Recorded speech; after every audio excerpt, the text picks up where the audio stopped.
In the beginning of the 20th century, a school of thought arose with Rene Guenon, Ananda Coomaraswamy, and Fritjof Schuon, which has focused on the enunciation and explanation of the timeless truth that lives in the heart of all the great religions. This truth, sometimes referred to as the Sophia Perennis, perennial wisdom, or the perennial philosophy, finds its expression in the revealed scriptures, as well as the writings of the great sages and the artistic creations of the traditional worlds. The perennial philosophy concerns all that is most profound and common to all great religions. That truth, or those truths which lie at the heart of all religions and which have always and always will lie at the heart of all religions. It is known by the name, as I say, of religio perennis, or the perennial philosophy. The idea that all of the world's major religions are rooted in one single divine source, one divine principle.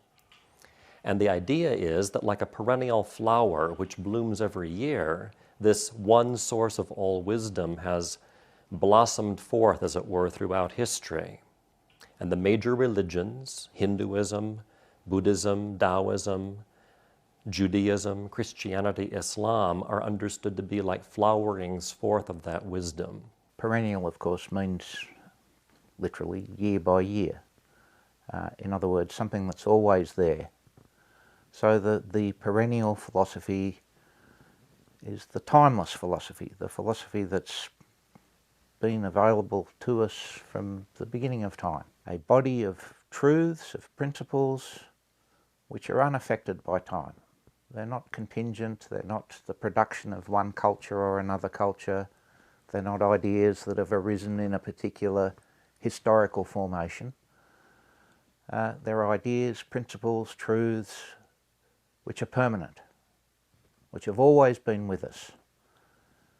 So it's from the point of view we're discussing here, it's not a matter of trying to think up some new ideas, it's a matter of trying to understand those ideas and principles which have always been.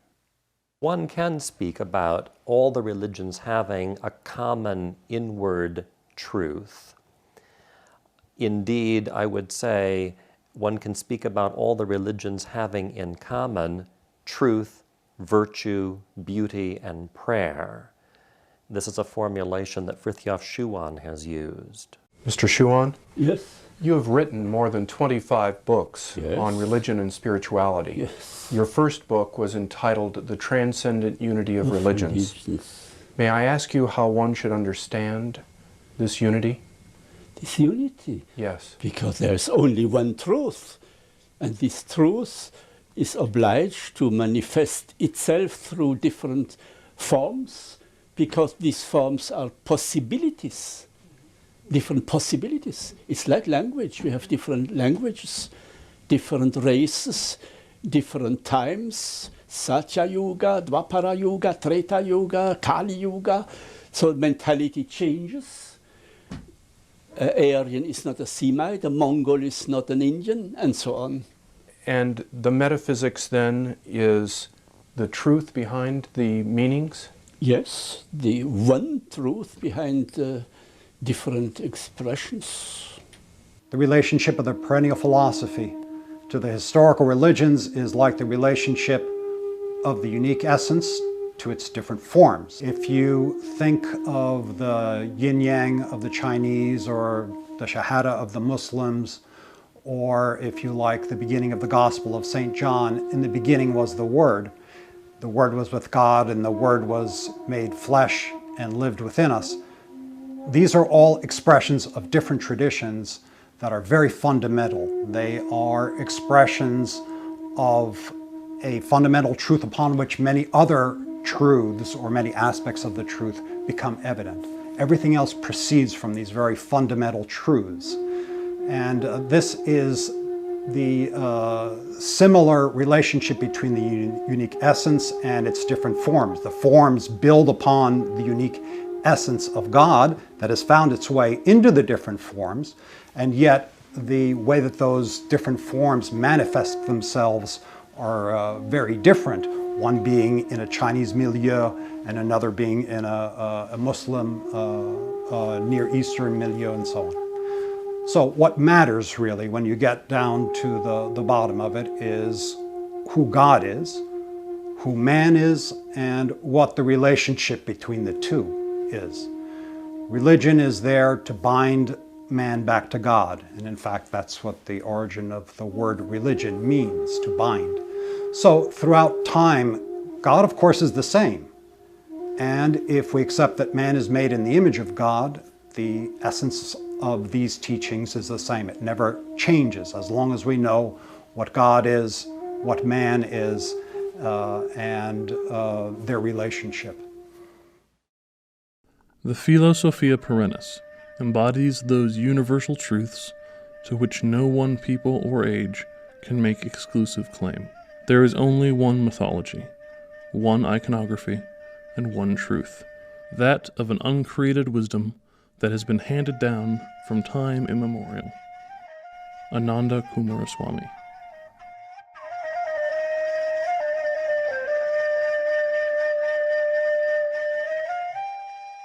A perennialist is one who understands, as best they can, the perennial philosophy, who adheres to it, who not only subscribes to it as a set of propositions, but who tries to live by it, who tries to actualize it.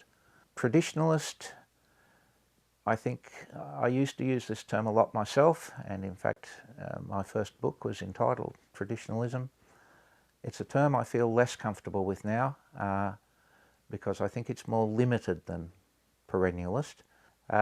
Tradition is certainly one of the key ideas in both Guénon and Schuon, and the basic idea is that tradition is more or less synonymous with the perennial philosophy, that tradition with a capital T is the truth enshrined in the perennial philosophy, available at all times to all manner of men and women throughout history, wherever they find themselves. Tradition speaks to each man the language he can understand, provided he be willing to listen. This reservation is essential, for tradition, we repeat, cannot become bankrupt. It is rather of man's bankruptcy that one should speak, for it is he who has lost the intuition of the supernatural and the sense of the sacred. Frithjof Schuon. The traditions are really the religions, to explain it as simply as possible. The Islamic tradition, the Hindu tradition, the Chinese tradition. So these are traditions which emerge from a revelation, that at a particular point there is a divine revelation which issues forth in a whole way of life, a whole civilization. This is really, I mean, again, the modern mind finds this difficult to apprehend, but this is really what a civilization is. It's a incarnation, as it were, a playing out through time of the truths enshrined in a particular revelation. So what is the Islamic civilization? It is the material working out, the material manifestation of the descent of the Quran, the life of the Prophet, and so on. All of this that is the foundation from which all else flows. So a traditionalist is someone who believes in tradition in both those senses. Tradition as a kind of primordial wisdom and the traditions. So a traditionalist believes in the primordial wisdom and believes in the validity of the different religious traditions because they all come from God. It is tradition that transmits the sacred models and the working rules, and thereby guarantees the spiritual validity of the forms. Tradition possesses a secret power which is communicated to an entire civilization, and determines even those arts and crafts whose immediate objects include nothing particularly sacred. This power creates the style of a traditional civilization. Titus Burckhardt.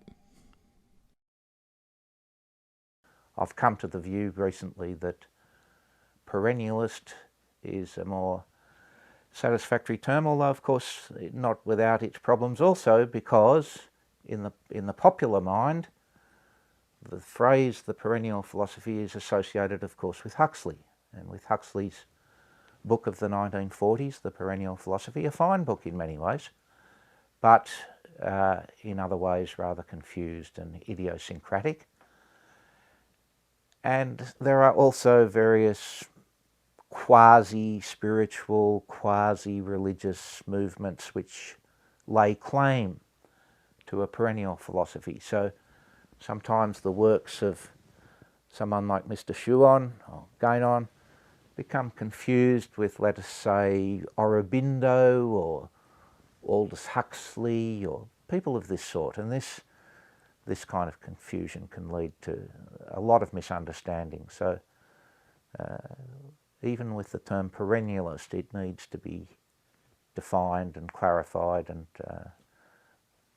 disassociated from various other movements which share a certain amount of ground with the perennialists proper, but which in other respects are actually, they don't realise this, but they are actually symptomatic of the confusions of modernity.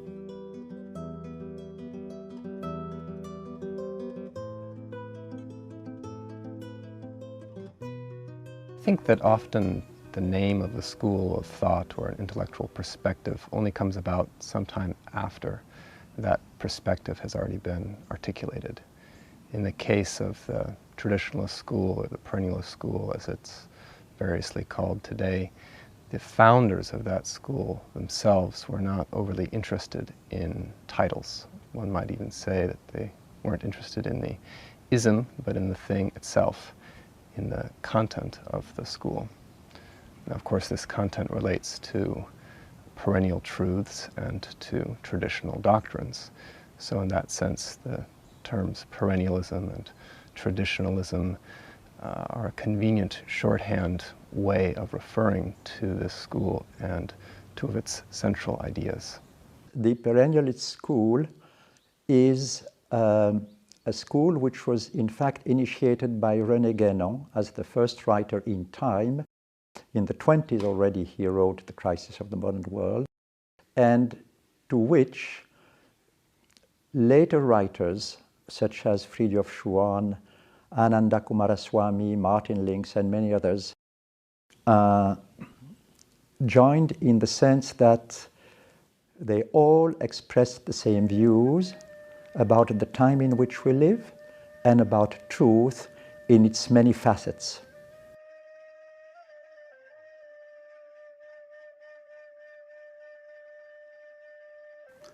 Traditional societies were closed systems, meaning that each religion had its own culture based on its beliefs and traditions, of course going back to time immemorial. But with the Renaissance in the West, there developed a kind of materialism and scientism.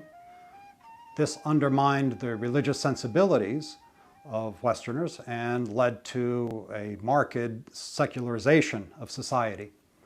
At that same time, travel was also becoming easier, and so religious cultures from around the world began to mix. When you come into contact with another religious tradition and you sense truth in it, it's a natural result that people will begin to question whether their own religious tradition is the exclusive way to the truth. And then it came to the 19th century when, of course, there was an explosion in secularization and in a distrust of tradition and a confusion regarding the exclusivity of religions and so on. Into that scene, Rene Guenon His writings appeared in the early 20th century, and his writings reminded the world that there are eternal truths that underlie all of the traditions.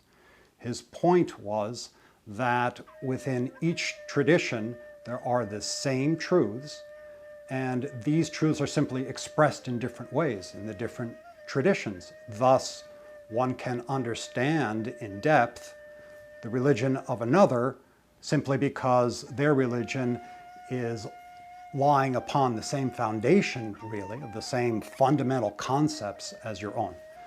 And Guénon's reiteration of those truths, his thought became known as the perennial philosophy, and his writings were really the beginning of the perennialist school of thought. So Guénon is considered the forerunner of the perennialist school of thought, and this school of thought was to find its full development later on in the writings of Christoph Schuon.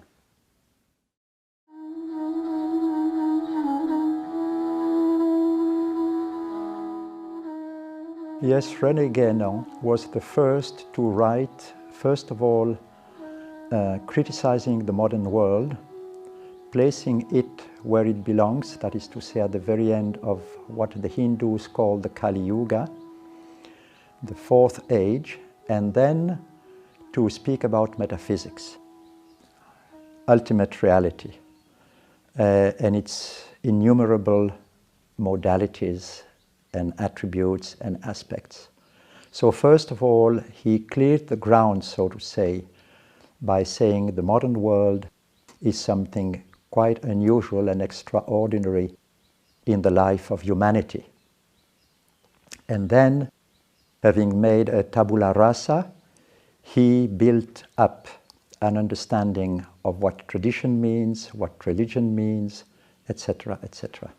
His work is a tremendous work which has led thousands of people to the truth. And especially Guénon's writings on symbolism. They are quite outstanding. He was very familiar at a profound level with the Hindu doctrines and with the Taoist doctrines. And much of his teaching had a Hindu tinge or a Taoist tinge. Guénon's view was that modernity is really a kind of negation, that the whole modern worldview is in a sense built on ignorance. It seems to be a positive worldview which gives us an alternative way of understanding things, but its essential character is the denial of the transcendent and the denial of metaphysics, a kind of flattening out of our understanding of reality to an entirely horizontal and profane level, so that all of the vertical, so to speak, is eradicated.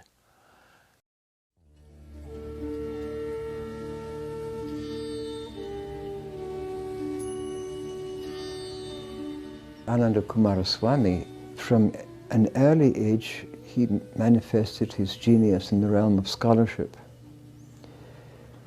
He devoted himself principally to what is expressed in the titles of one of his early books, The History of Indian and Indonesian Art. Relatively late in his life, he discovered the writings of Rene Guenon. And immediately that opened up his, it was like a stroke of lightning up his horizon. He was already one who understood traditional Hindu art in depth, but the writings of Guénon opened up to him from the perspective of the traditionalist vision of things. And he became a great exponent of the traditionalist point of view. He considered himself and always said that he believed in the Philosophia Perennis. This was essentially the fruit, you might say, of his seeking the truth in a variety of places and ways. And he certainly believed that the truth has always been with us in one form or another, though often renewed by a divine descent of one form or another. As the world grew old and people forgot these perennial truths, God in His mercy would renew them in the most effective way. And I think that he felt that way.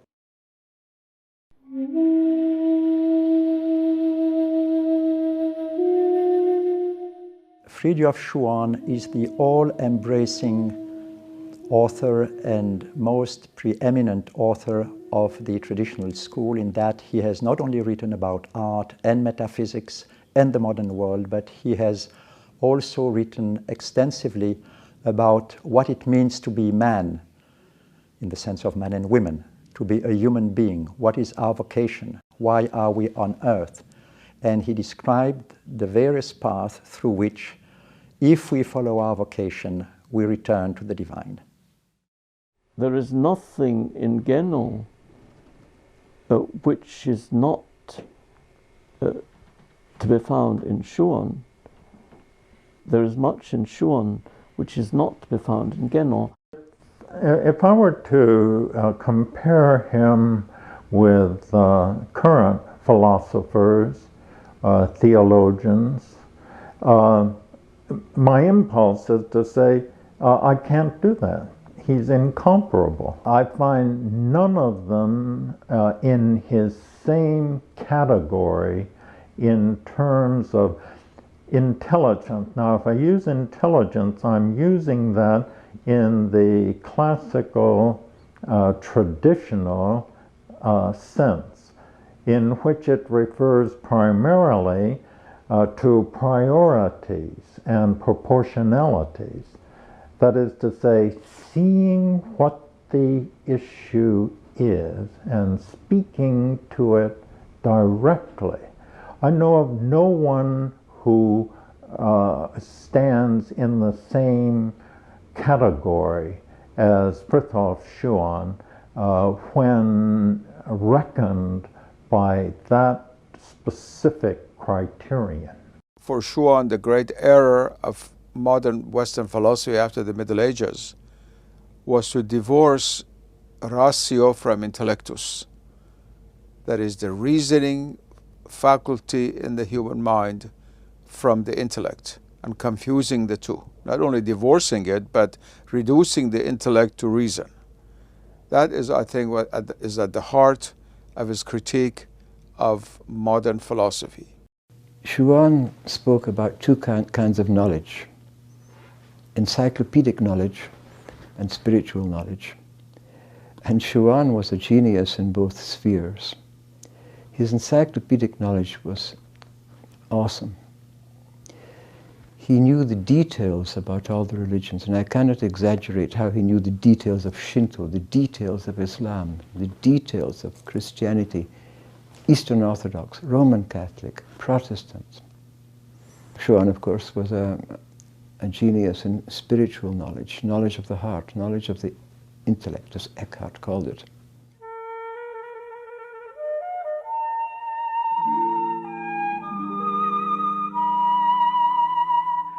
Titus Burckhardt was a wonderful writer. His writings were very clear, crystalline, and he himself was like a crystal. Not only did he make a major contribution in writing about Islamic art and Islamic metaphysics and religion, but he was also one of those magnets, people to whom everybody else feels attracted. Titus Burckhardt tended to specialize in cosmological subjects. He dealt with the spiritual astrology of Muhyiddin ibn Arabi, and he wrote a book on alchemy, the spiritual symbolism of metallurgy. And that is, may I call it, a wonderful eye-opener as to what this rather mysterious and obscure subject of alchemy really means.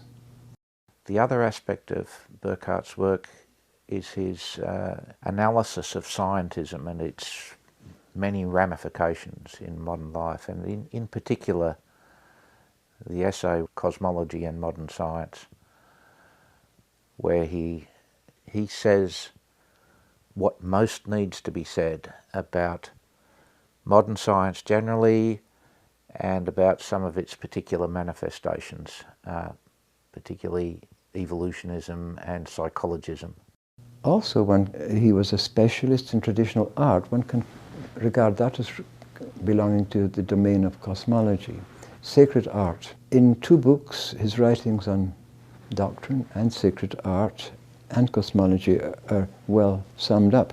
One is Mirror of the Intellect, and the other one is The Essential Titus Burckhardt. These two books constitute a very well-rounded presentation of Burckhardt's intellectual and spiritual contribution, and they indicate the major role which he played in the Perennialist school.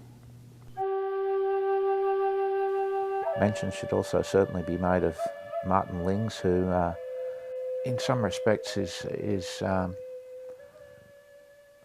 perhaps the most easily accessed of the great perennialist writers. In particular, if I mention his book Ancient Beliefs and Modern Superstitions, a work in which he is able to distill some very profound truths in simple language, writing in a plain style, but very eloquent. I've found that a very useful work for introducing people to the perennialist outlook. I think perhaps his most important work is his Life of the Prophet, based on traditional accounts. This is a work of, as one would hope and expect, a work of tremendous formality and sobriety and beauty, and the Life of the Prophet is recounted in all of its majesty and profundity.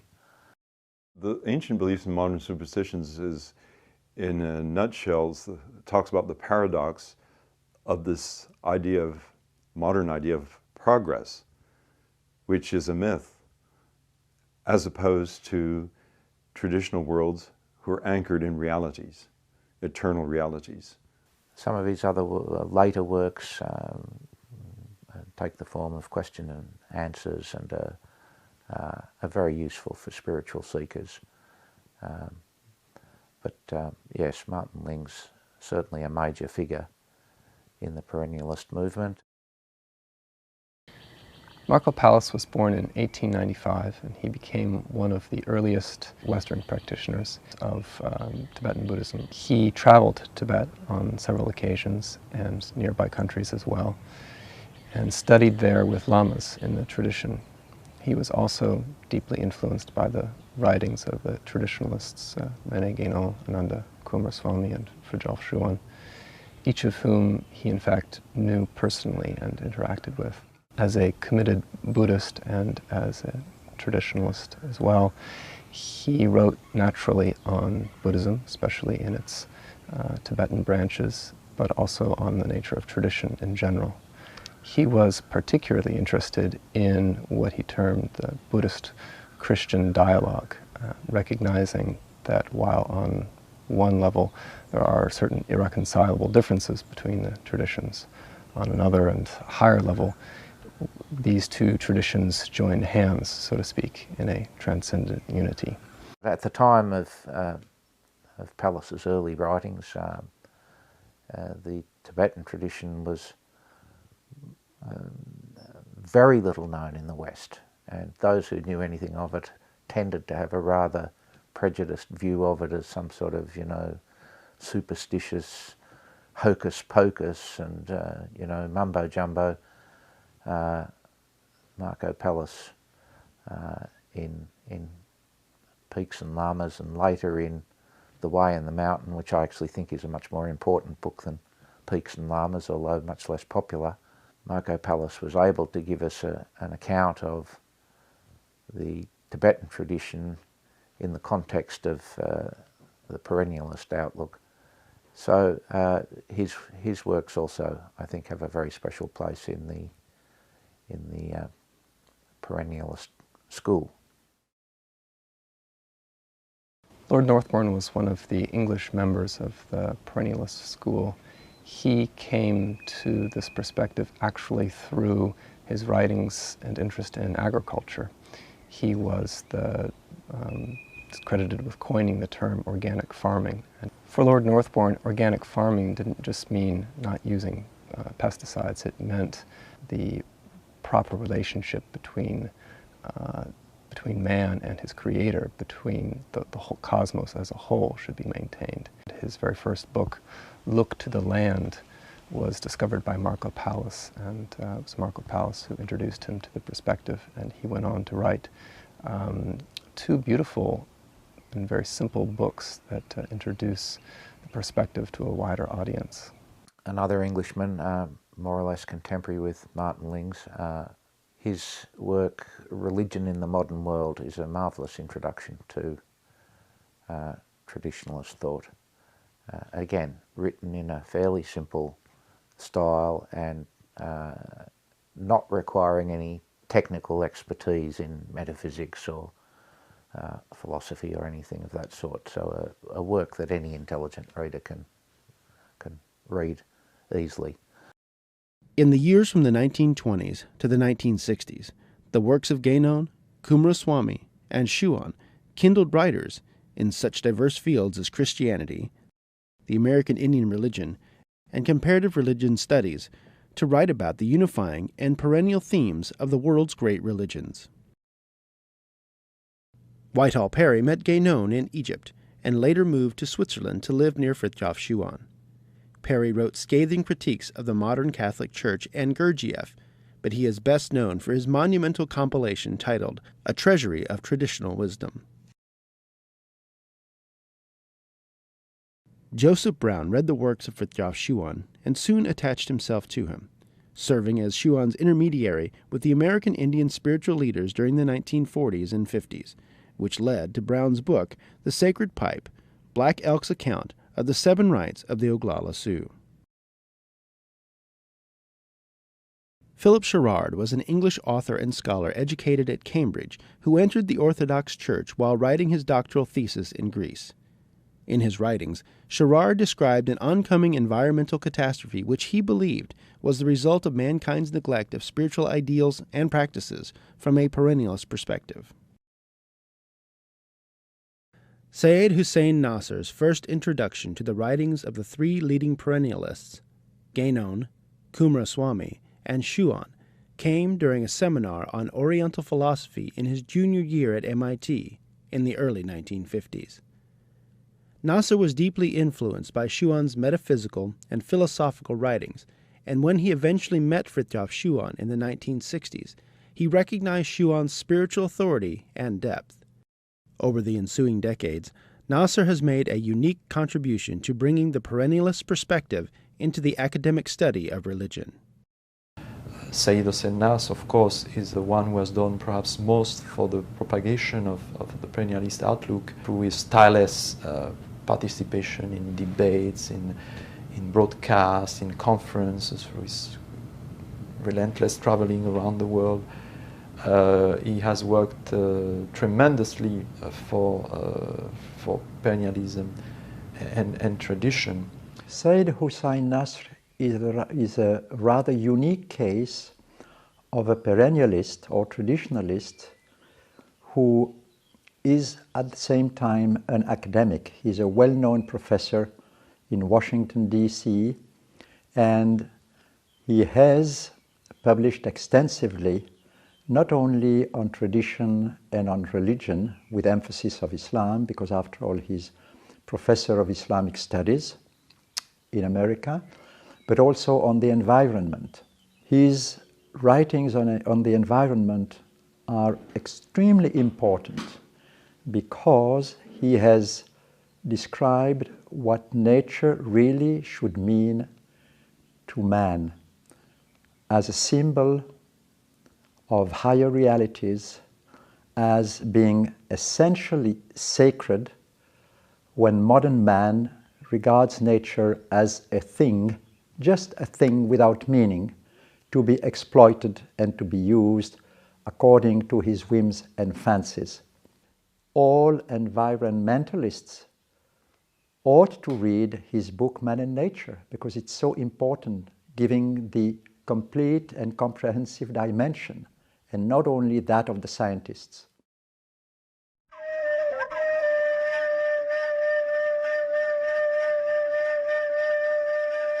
Most modern scholarly approaches to religion are based, in my opinion, on the false and mentally crippling idea that the only kind of knowledge we humans can have is limited to the empirical order. We have to see, hear, taste, touch, or smell something to know it. And obviously, if that's the case, we can know nothing at all about God or the spiritual world or human immortality. Academic endeavor is a branch of modern science. And the problem with modern science is not that it tells us the truth about atoms. The problem with modern science is that consciously or unconsciously it excludes higher levels of reality from the beginning. Therefore, it can never reach higher levels of reality in the end. Modern scholars, therefore, who have this empirical bias are essentially limited to doing one of three things. The first, simply look at religion as nonsense and spend their times debunking it cynically, skeptically, as something that's a kind of residue from man's pre-scientific past. The second group of scholars would say, no, religion has certain positive value, but that value is still strictly historical, horizontal, and social. Religions promote virtue, honesty, justice, and so forth. And then a third group would be themselves personally believers in God, but they would feel as though they have to shield that belief from their students, still, like the other scholars, speaking only about historical matters, the transmission of sacred texts over time, archaeological evidence from ancient sites, and so forth. Let others dabble in mental sport, or what passes for such. That is their affair. But such things as these are of no interest to us. For the metaphysician, what matters is to know what is, and to know it in such a fashion as to be oneself truly and effectively what one knows. Rene Guenon. Schuon once referred to these things by saying that modern inquiry starts from doubt, and ancient wisdom started from certainty. In academia, one is often trained in considering things on the level of the ground, so to speak, as we say in French, on the level of daisies, whereas Schuon's point of view is that of the eagle, as it has often been said. So these two scopes are, of course, antagonistic in a certain sense. Most college professors, most other faculty, having been trained to suppose that ideas and worldviews are strictly a function of historical period, political or economic class, gender, etc., most scholars don't think you can have any notion whatsoever of something that's truly absolute. There's no truth with a capital T for those people. I am not a relativist. Today all the scholars are relativists. I am absolutist. That's the difference, you see. I believe in truth, and the official scholars don't believe in truth. Perennialist scholarship begins with the conviction, as Frithjof Schuon would put it, that man is made for the absolute. In other words, that we have a capacity to know God directly. The perennialist teaches about religion. He writes about religion with the idea, with the conviction that his teaching and writing can have a transformative impact on his students, changing not simply how they look at the world, but the world that they look at, changing the kind of people they are. I think in this regard of something that the great metaphysician and art historian Ananda Coomaraswamy once said. He was asked about his own scholarship, and he said that he did what he did in the first place for his own soul's salvation, and secondly, for those who might benefit from his results. And this seems to me characteristic of all perennialist scholarship. Friedrich Schuon first said that I write to make people think correctly. He was interested in reviving the art of thinking correctly, and he addressed his books to the intelligent Western audience whose intelligence had not become atrophied by the limited perspectives of modern philosophies, sciences, and the like, whose intelligence had not become totally divorced from the sacred. His writings tried to address people in whom attraction to the sacred and functioning of intelligence went together. Most students are open to the idea that there is a truth to be known, something that's behind or beneath or beyond this world of facts and change. And those students respond very positively, I would say, in general terms, to a perennialist perspective or a perennialist approach to religion and philosophy, sacred art and symbolism, and so forth. As an example, I find that Fritjof Schuon's signature idea that there is a transcendent unity of religions works beautifully as a framework in my introductory class to world religions. And I also make use of his teaching that every religion is a combination of doctrine and method, of theory and practice. Also his teaching that the spiritual life is a combination of truth, virtue, beauty, prayer. These insights work very well at that level of teaching. It's not too difficult to find modern philosophers of religion now who write about pluralism and about accepting other religions as legitimate, and they almost inevitably advocate tolerance. But what are they really saying? If their underlying point of view is that no one religion can possibly have full possession of the truth, but that many religions can have various elements of the truth in them, then these modern philosophers can safely advocate tolerance among the religions, since they're all equal as imperfect receptacles of the truth. This kind of approach to religious tolerance might look enlightened on the face of it, but it's based on a constriction of the scope of each religious tradition. It assumes that none of them can transmit the full truth, and therefore also a full and really adequate spiritual method. It's like deciding that no one form of music can express perfect musicality in every aspect, so therefore each is equally inadequate, and thus due an equal measure of tolerance. Now, tolerance is not understanding. The approach of perennialists is different. A perennialist philosopher teaches that each religion is in possession of the full truth. This full truth exists at the core of each, but upon that foundation, a system of expressions of the one truth rests. These expressions are like different dialects of a single language. Each one speaks to the special mindset and situation of a given people.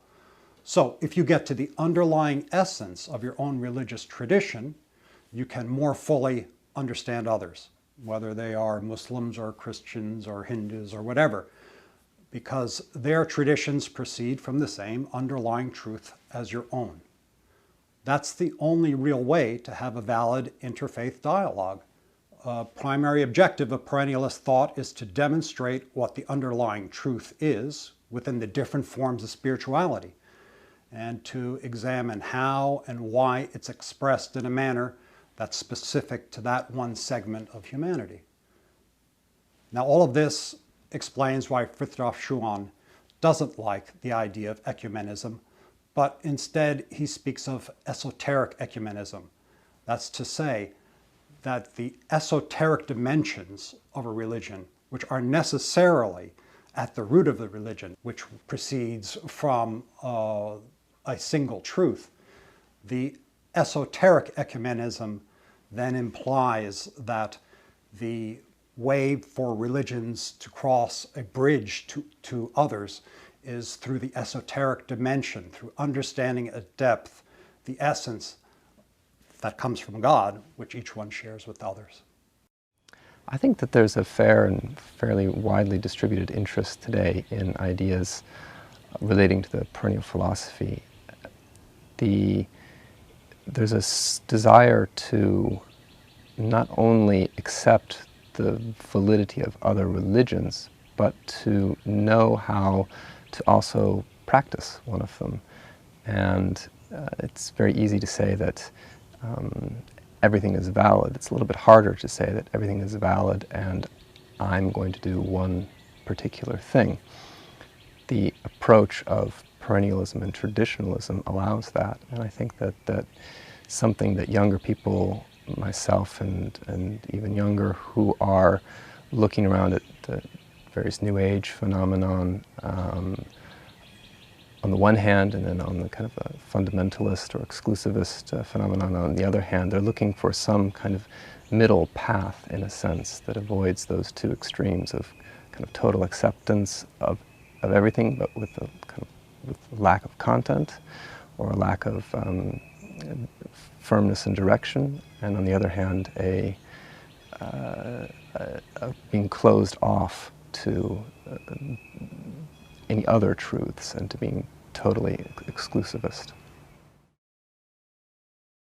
Religions may be likened in their outward or exoteric aspects to different points on the circumference of a circle, and in their esoteric or mystical paths to radii leading from these points to the one center which represents the divine truth. This image shows exoterism as the necessary starting point of mysticism, and it also shows that whereas the different exoterisms may be relatively far from each other, the mysticisms are all increasingly near and ultimately identical, converging upon the same point. Martin Lings. The authors who founded the Perennialist school were united in their adherence to the truth, which has always been and which always will be. Their written works endeavored to remind the world of that timeless truth in order to lead mankind back to the saving truth within all the world's great religions. Their message and their purpose can perhaps be best expressed by the words of the Perennialist school's preeminent spokesman, Fridtjof Schuon. In fact, everything has been said already, though it is far from being the case that everyone has always understood it. There can be, therefore, no question of presenting new truths. However, what is needed in our time, and indeed in every age as it moves away from the origins of revelation, is to provide some people with keys fashioned afresh. Keys no better than the old ones, but merely more elaborated and reflective, in order to help them rediscover the truths written in an eternal script in the very substance of the Spirit. Fridtjof Schuon.